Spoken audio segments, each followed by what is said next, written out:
America के बाद अब ब्रिटेन ने भी अपने नागरिकों से यूक्रेन छोड़ने की अपील की है। ब्रिटेन के विदेश विभाग ने अपनी वेबसाइट पर यह संदेश जारी किया है।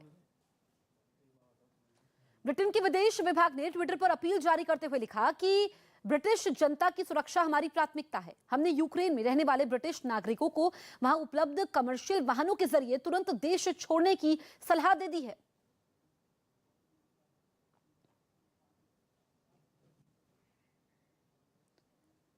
अब आपको यहां यह जरूर समझना चाहिए कि आखिर रूस और यूक्रेन के बीच विवाद की असली वजह क्या है। दोनों देशों के बीच तनाव की शुरुआत साल 2013 में हुई थी, जब यूक्रेन में तत्कालीन राष्ट्रपति का विरोध शुरू हुआ था। रूस इस दौरान यूक्रेन के राष्ट्रपति यानुकोविच के समर्थन में था, जबकि अमेरिका यूक्रेन के प्रदर्शनकारियों के साथ था। जल्द ही हालात ऐसे हो गए कि 2014 में राष्ट्रपति यानुकोविच को देश छोड़कर भागना पड़ा।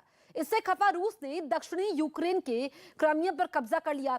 यही नहीं, रूस ने यूक्रेन के अलगाववादियों का भी समर्थन किया, जिन्होंने रूस की मदद से पूर्वी यूक्रेन के बड़े हिस्से पर कब्जा कर लिया, और तभी से रूस और यूक्रेन के बीच लड़ाई जारी है।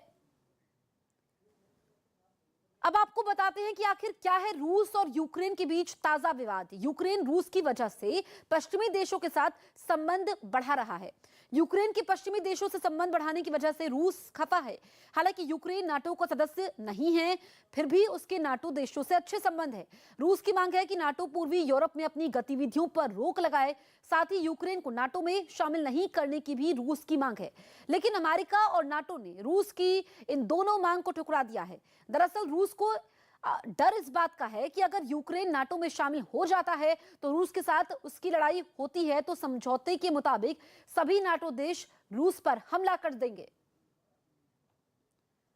तीसरे विश्व युद्ध की आहट के बीच दोनों तरफ से तैयारियां भी तेज हो गई हैं। अमेरिका के 8,500 सैनिकों को हाई अलर्ट पर रखा गया है, जबकि 3,000 अमेरिकी सैनिकों को पोलैंड भेजा गया है। वहीं ब्रिटेन ने भी यूरोप में सैनिकों को बढ़ाने का ऐलान कर दिया है, जबकि यूक्रेन की सीमा पर रूस ने सैनिकों की संख्या बढ़ा दी है।